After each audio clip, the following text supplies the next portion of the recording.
আসসালামু আলাইকুম। কেমন আছেন সবাই? আশা করি সবাই ভালো আছেন। আলহামদুলিল্লাহ আমি ভালো আছি।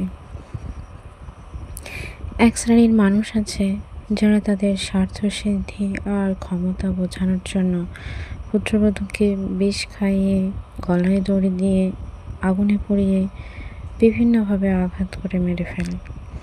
এই বোকা মানুষরা আগে ভাবে না এরপর সমাজের মানুষ অত্যাচারীকে কে শাস্তি দেবে।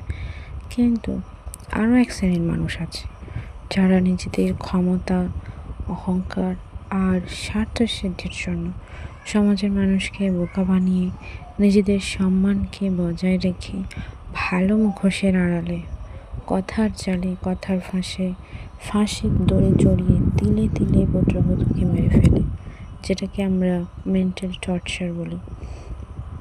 এরা এতটাই চালায় যে সমাজের চোখে সাধু হয়ে রাজত্ব করে।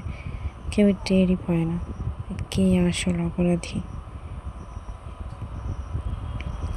আসলেই এদের শাস্তি হওয়া দরকার, না হলে শরীরের ক্ষত তো ডক্টর দিয়ে, ওষুধ দিয়ে সারানো যায়, কিন্তু মনের রোগ, মনের কষ্ট, মনের ব্যথা অপরাধীকে শাস্তি না দিলে ঠিক করা যায় না। আল্লাহ হাফেজ।